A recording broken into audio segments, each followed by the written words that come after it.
Hello everybody, welcome back to Let's Play Hearts of Kaiserreich as Ukraine. Let us continue on from where we last left off. So the election is still underway, and we still have troops in Bulgaria, because we want Bulgaria to win. They're not Zveno, which is very, very nice. I'm pretty sure second concentration, they should join the Reichspakt if they win. I mean, we already killed Serbia, and that's already going to get rid of one front. I feel like at this point, Bulgaria is guaranteed to win. But the AI can really pull one out from under you and fuck everything up royally. So we'll have to kind of wait and see on that. Let's move you here, actually. I'm trying to think of, like, where the best place would be to actually assist. Because we only have, like, one division. We're sending another division to Albania. But that's really about it. Newspaper pages and in crowded parlors. The great upheavals of 36 and 37 have reinvigorated the semi-dormant Ukrainian intelligentsia circles. Those who ascribe themselves to be the intellectual class are starting to feel that the future is once more full of possibilities and promise. As always, the visions of bright tomorrow tend to be varied, so heated debates, lengthy pamphlets, and scathing articles once again accompany tense intellectual discussion on the prospects of the restored Ukrainian Republic. All main election competitors have a considerable standing among Ukrainian intelligentsia, and are regarded as a valuable electoral constituency. As such, it's important to construct and carefully push the right campaign message. One that will be able to attract sympathizers without hopelessly alienating all the others. Grudges aren't easily forgotten among these people, so being too vicious on the attacks of our opponents might backfire later. Years of tireless work in the cultural and education spheres have already netted us a great deal of goodwill from the intellectual circles, so perhaps keeping our message more conciliatory is the right thing to do. 5% more support for us. Or we lose 5% support, but we gain popularity and more relationship support. I think that actually, let's keep civil debates. I think it makes sense for us right now. Coalition is still looking good. In the midst of the Russian Civil War in 1919, two conferences convened in Ufa by white movement leader Alexander Kolchak, attempted to decide the future of the anti-Bolshevik movement. The Ukrainian state requested a president of the conference, in part to stand in for the German Empire.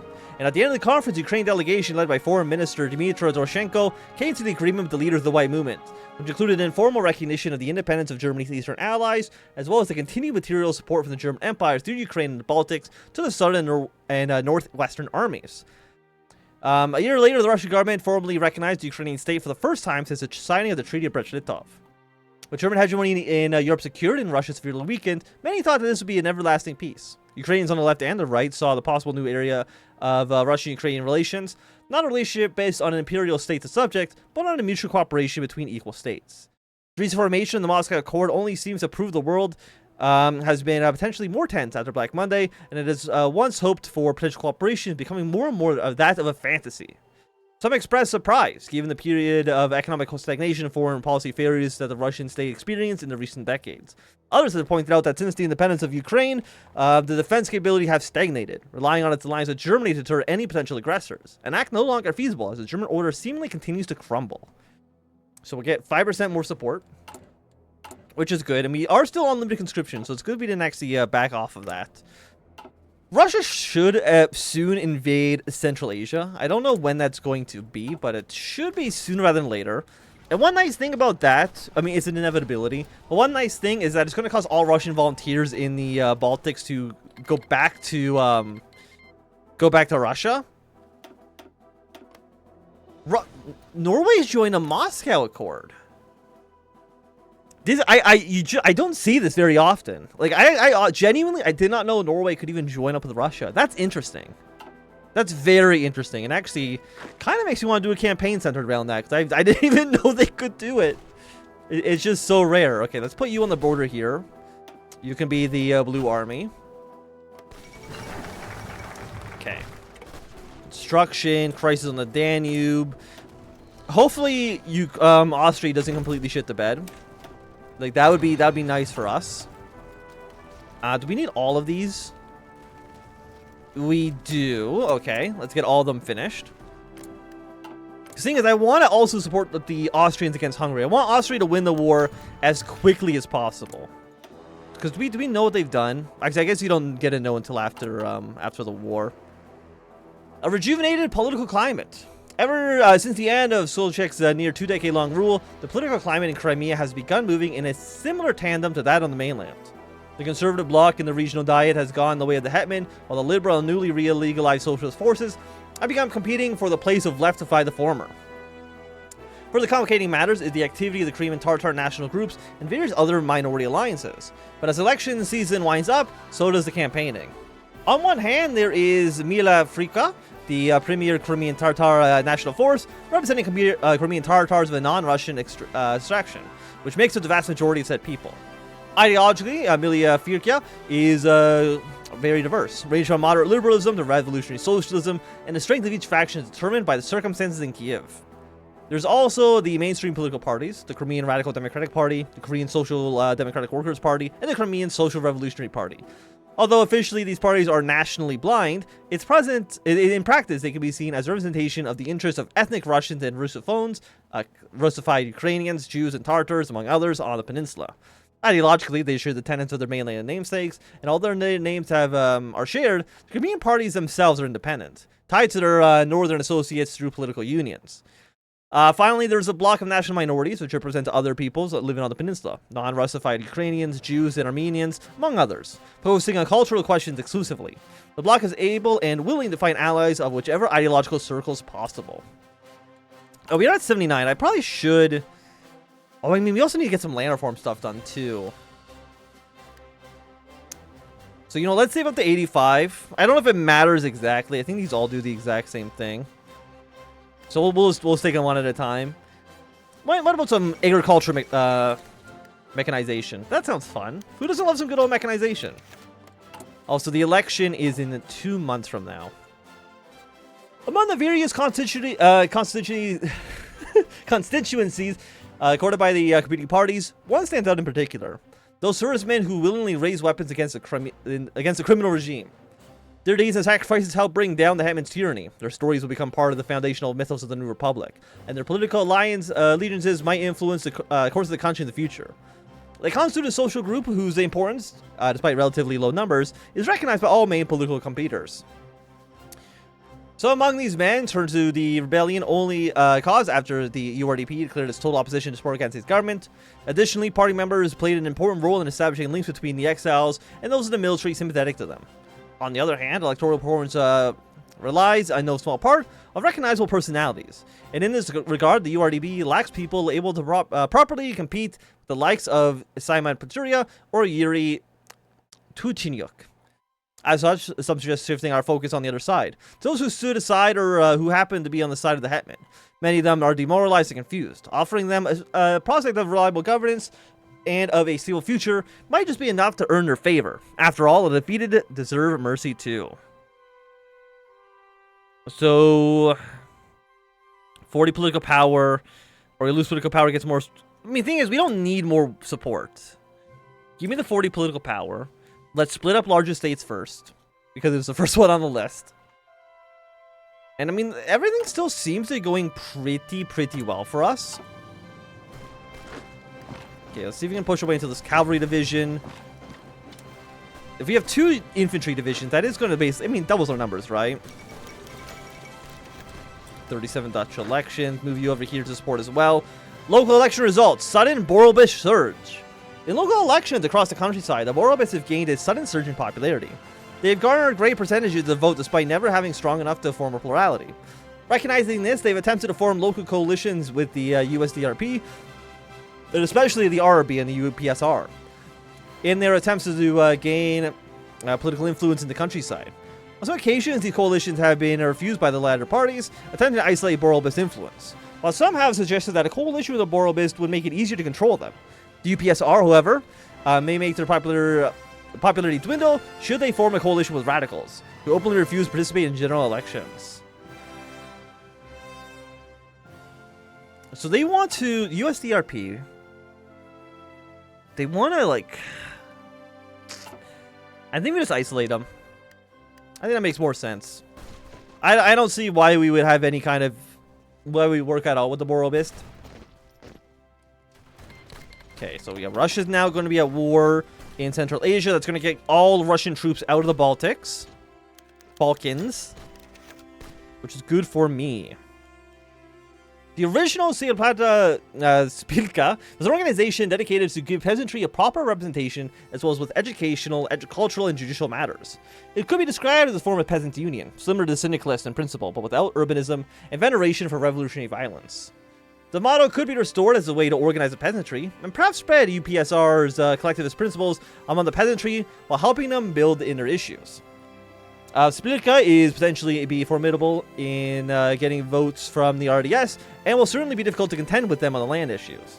To reassure the electorate, we could launch a widespread media campaign, hammering our promises and showcasing our policies and practice, to show that we are not only solving the land issue, but doing it more efficiently than anyone else. We gain popularity. You know what?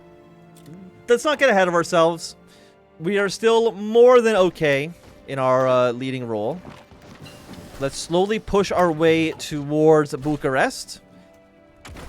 And what do I want? What do I want? It is mid-37. You know what? Let's go one level excavation. Nothing too crazy. I want Bucharest, though. But I understand, like, why right now it's not the best option for us. Can you support this attack as well? No. What I would like is for somebody to move into this province with me. So I'm assuming these will unlock until the election has finished. So we don't need to worry about that quite yet. German way of war. Railway bombardment plus 25%. That's interesting for sure. And what are you? Your organization, more speed? I mean, the speed is good. Bonus for artillery, bonus for armor. But we're not going to be able to use that many tanks, unfortunately. And that leads us to go to more organized 10% breakthrough. And we actually get a free tank.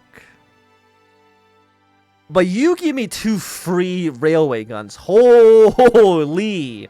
Okay, the Russian way of war it is. 2 railway guns and we get the technology immediately? Like, that actually is crazy.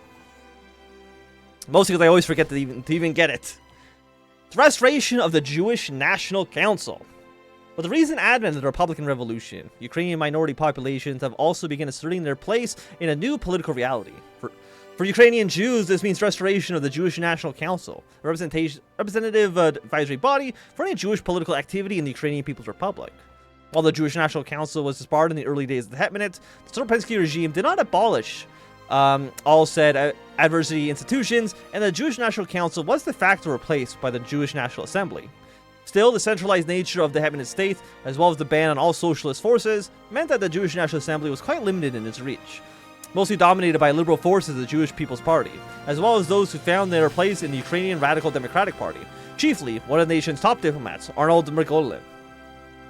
Now that the council begun to work once more, filled with representatives of various political forces, including the Partisan, the Bund, the United Jewish Social Workers Party, and the aforementioned Jewish People's Party, and a general Zionist. The council passed a set of resolutions welcoming the recent restoration of the National Personal Autonomy Law and declaring an intention to assist in the implementation.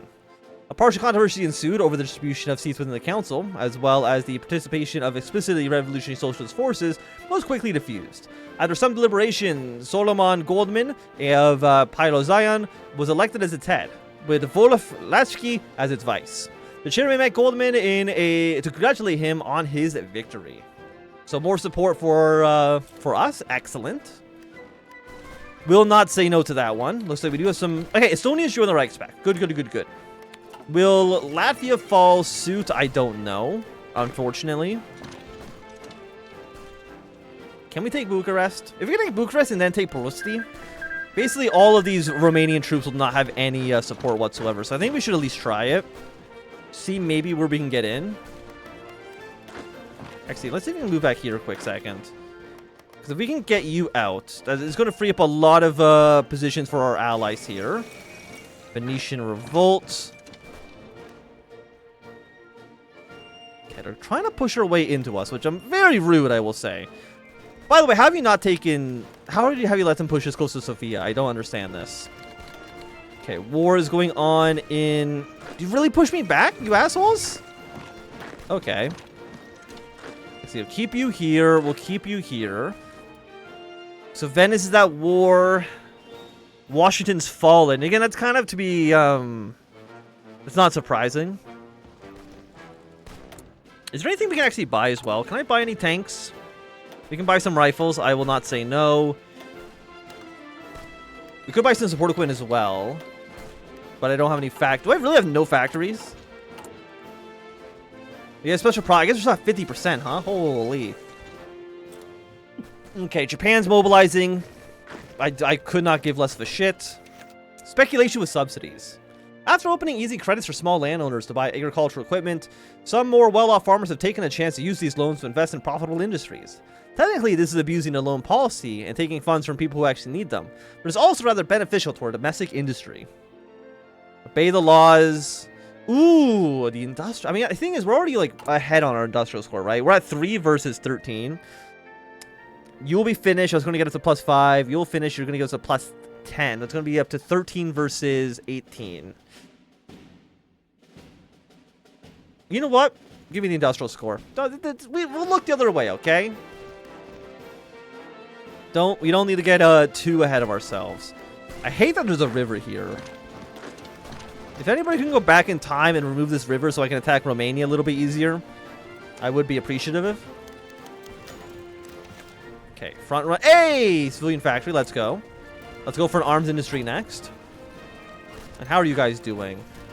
We're under attack by multiple directions. Okay, hold these troops back. Pragmatism versus radicalism. For many of the revolutionaries who took part in the anti-Hetman revolt, a question arose. What are we?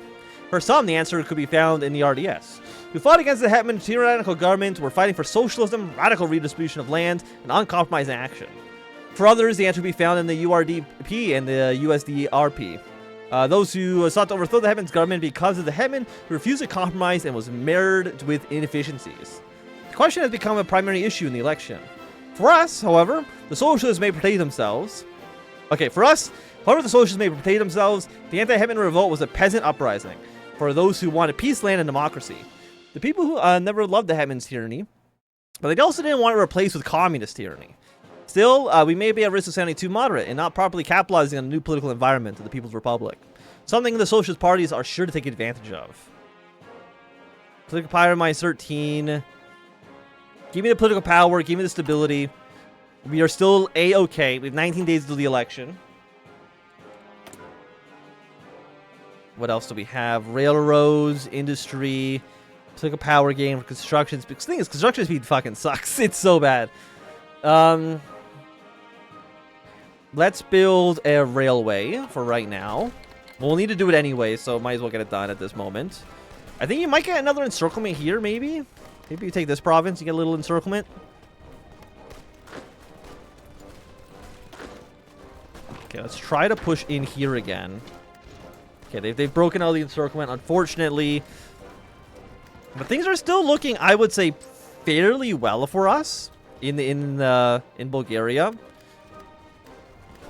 We have troops here. We don't really know what they're actually up to. Alash Orda's been annexed. Not a huge surprise. Where are these troops going? I don't actually know. The Russian Union in Ukraine. Better known simply as the Russian Union. The Russian Union of Ukraine is one of the longest active non-governmental organizations in independence-era Ukraine. Officially, it is employed to defend the rights of Russian speakers, and more specifically, of the Russian language and education. The union support is generally limited to circles of Russophone intelligentsia that has remained in Ukraine upon the solidification of Ukraine's independent course. However, its attempt to gain a foothold among Russian-speaking workers has failed. In spite of its official position, it has often gotten in spats with authorities who have accused it of acting as a front for the Russian state, and some of its more radical members as being agents of the Russian intelligence. Nevertheless, the union has remained active and continues its relationship with the Ukraine state structures. Well, I will take that little bit of political power. I will not say no to it. 6 days until you're done. 65 days until you're done. Can I move here? Like, I know you're... Okay, see, I see a unit moving in this position, which I'm not happy with. Come in here for the support. We're at 99%. I don't know where this Bulgarian troop is gone, because he just kind of left his position completely exposed for no reason whatsoever. Okay, you're pulling out.